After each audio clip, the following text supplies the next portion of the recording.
meet Rochelle, a guest on Think Different podcast who shared her insights on self love and connecting more spiritually. Join us as she explores the intersection of self discovery and spiritual growth, offering practical tips for listeners seeking a deeper connection with themselves and a higher power. How has your journey towards self love evolved, and what practices or realizations have played a significant role for you?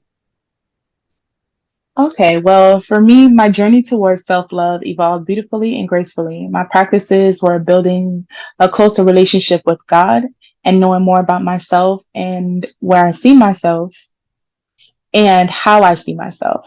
But I feel like my realization was knowing I am in this world, but not of this world, meaning not everything everyone is in, I'm into. And I never felt like I was fit for every crowd. And I never felt I needed anyone to identify who I am or need validation from everyone. Okay, and that's actually good.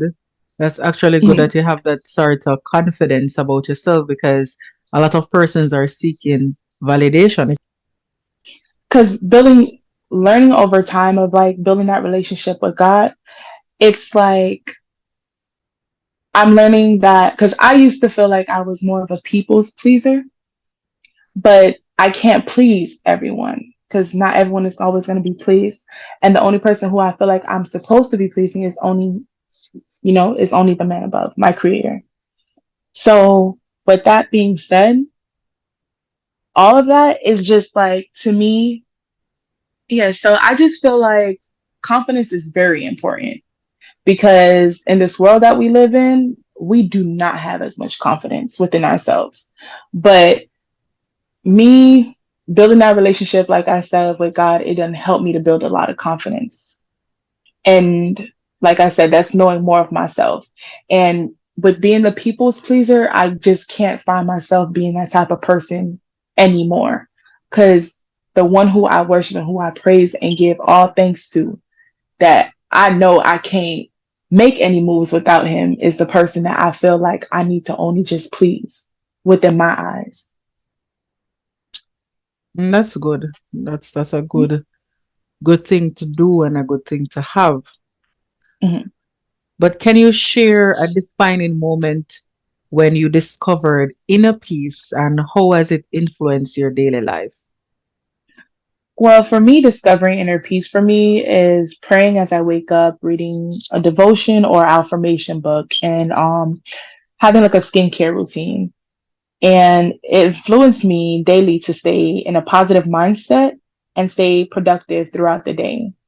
For my mind, body, and soul has to be at peace and never troubled. Finding peace, finding peace in yourself is a beautiful thing. It really is, and it feels so good. So, which is something that I feel we should have before looking towards others for that. Because I feel like people feel as if like they need to find peace in someone else in order for them to feel at peace. And it doesn't because it always starts within you and in yourself. Just like love, it comes from within yourself first in order for you to end up loving someone else. Because we try to seek so many things that is already within us, we try to feel like we need to seek it in other people first. True. That's true. And I feel as if like others supposed to be just an add-on to what we already have within ourselves and for us to share with them and not try to seek it in them. That's true. And it's so funny that you say that because normally in a relationship, a person would say, that's my other half. And to me, you should be a whole, and that person should add on to whatever you have, like previously, Yes. similar to what you said. So it sounds cute. Oh, I'm his half, he's my other half. But you're supposed to be a whole, and that person should be Yeah, addition to whatever you have, not have a half and half. exactly. And in relationships, and no matter what, you're always one. And it was so crazy because I was listening to a sermon about that by this young man named Devin. You can definitely watch the show on The One. So, he was speaking about that we always have to remember that we are one. And I feel like people forget that. And I feel like that's why it's so easy for us to forget ourselves while being in relationships, because then we always have to start back over and to rebuild ourselves, or we have to do this and that because we lose ourselves. And then because why? We didn't find it within ourselves first in order for it to share it with someone else. Definitely, definitely. But in your perspective, how does spirituality or a connection with God contribute to oneself and, self-love and inner peace? Well, for that, honestly, I felt I stood out. For me, I can honestly say I just felt like I stood out differently. Now, I'm not trying to sound nonchalant at all, but I just love things that are very authentic. Like, because not many things are authentic in this world. For instance, we have like social media. It can make us feel less of a person or have like a self, like a less, like, a lower self esteem ever, because it's either you don't look a certain way or you're not living a certain lifestyle. Definitely, yeah. And I feel like it's really good at being content with the little things too. But falling in love with who you are and not what others want to see is the beauty in one's spirit. Definitely. That's so true. Very much true. But are there any specific practices or rituals that you find helpful in maintaining a healthy balance between self-love, finding peace, and your spiritual beliefs? Okay, well, for me, yes, very much so. Um, like reading, meditating, maybe like a good 15-20 minutes, take that time out for yourself and meditating. And I do skincare routines, for just a proper glow. I just love to keep up with myself. It makes me happy. Mhm. That's good. That's a good practice to have Mhm. because again, it shows that level of confidence you have within yourself and you don't Yes, seek validation. You just do things to boost your inner self and become a better version of yourself also. indeed, yes. How do you navigate challenges or setbacks while maintaining a positive relationship with yourself and your spiritual beliefs?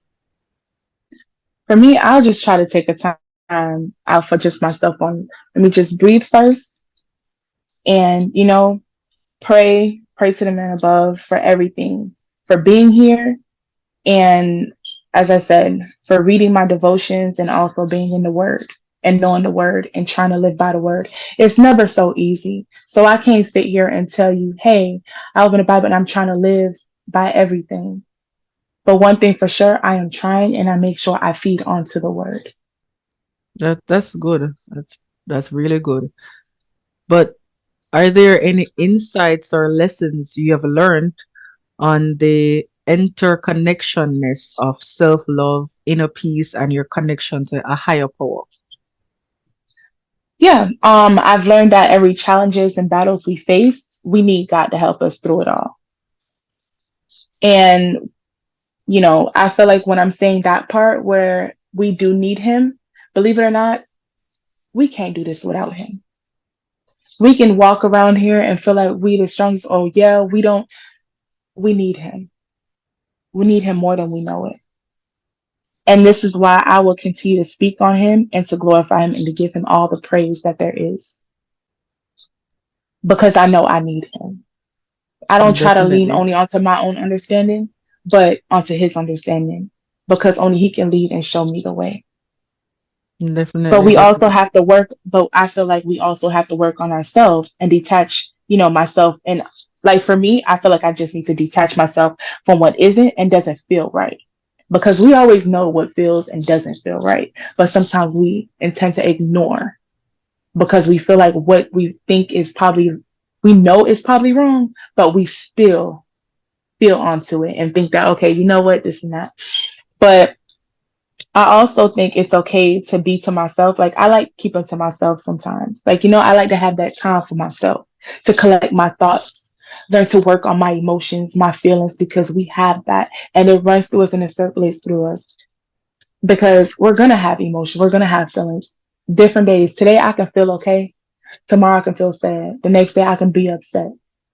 So I learn on how to, work on my emotions and let myself and remind myself that it is okay. So every time as I open that Bible, it always gives me that reassurance and to remember that everything and I will be okay. clearing my mind and everything. Good. How do you encourage others to embark on their own journey of self discovery, self love, and spiritual growth? But that don't lean onto your own understanding, but on God's. And what's for you will be for you. Never doubt yourself and never let others project their fears onto you. Once you believe in yourself, others will as well. But don't always do things to please the world, as I said before. And always remember you have a purpose and don't be afraid to fulfill it. But with it, you'll learn how to be humble within each and every step that you take along the way because He will humble you. Mm, quite so, quite so. How do you integrate self love, peace, and spiritual beliefs into your daily routine and decision making?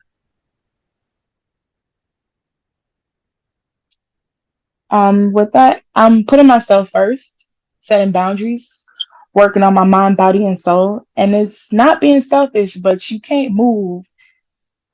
And you like basically, I feel like you can't move or move others if you're not working on yourself first, because it all starts within you first. Okay, and that's so true, very much true. What advice would you give to someone who is seeking, a deeper understanding of themselves and searching for inner peace and wanting to connect with a higher power? Learn to let go of things that's not in your control. Love God because God is love, and what you ask, He will give. Which is like in Matthew's chapter 7, verse 7. He keep on asking and you will receive what you ask for. Keep on seeking and you will find. Keep on knocking and the door will be opened to you. But most importantly, learn to forgive. And I feel like that's the biggest thing that we all have. That's the issue that a lot of people have in this world is learning to forgive. Now, when I speak on forgive, you can forgive a person, but it's not so easy to forget. But once letting it go, you will eventually learn to just, forgive. But it doesn't mean to go back into a situation or still force or be back with the person as to whatever they have done to you or how the situation played out. In this world, it's a lesson and a blessing being taught or given because in life we learn from others truthfully. But don't stop being, I just feel like you shouldn't stop being the person that you are. You feel me? Because a lot of people feel like when things happen, you feel like you want to start changing yourself. And I don't feel like you have to change yourself. Sometimes you have to just change the things that's around you, the environment that you're in, maybe the people, them as well. But especially when you want better for yourself. So I don't feel like you should ever be afraid of letting things go at all or letting people go because sometimes you outgrow things and you outgrow people in life. And that's true. That's And very much I, true. mhm. And pain can be you depending on, and we go through pain and hurt, but I feel like pain can be, it can build you depending on how you want to move in life. It can either, it can build you to be more positive or in a negative light. Like I'm all about positivity. Like I love to spread love and a word never, because you never know, what a person might need within that day. Maybe they just need a word. Maybe they might need a hug or something. But I always try to be there. Like we seem as if like we're too busy to be there or to hear others out, but I learned that I try not to put my feelings way too much first and try to hear others out as well too. Because sometimes that can cover so much things where you start to think a lot more for just yourself and not trying to help or hear others because sometimes others are crying out more than you're crying out. So try to be there for your loved ones and not try to wait for it to be too late. And that's a But you, very, very powerful advice to give someone. mhm. Because like I'm a mother, and I'm a single mother of a daughter, and I built, and it kind of built me like, and I can't even say kind of, it built me to like, and it showed me a lot every day of how I'm trying to go even harder within my life and things and my goals. Because yeah, I felt like God put me here, and I know He put me here for a reason, but Every time I look at my daughter, it always remind me to just keep going harder. So she's always my reminder.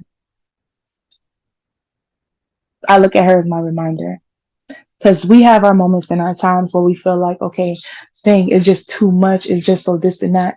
And you can sit and you can read the word and you'll know, okay, this and that. But when I look at her, it, trust me, it just makes me want to just go even 10 times harder. There's no giving up. I just got to keep going because I know I want better, not for just myself, but even for her. That's good. And we have come to the end of our interview. I do appreciate your time. And I do value your insights because I think a lot is to be learned here. And you gave such a powerful and moving advice to others who may feel like there's no hope in any sort of inner peace or having Mhm. any sort of self love. So I do appreciate that. And thank you for being a part of the production. And thank you for having me. I really appreciate it. Thank you.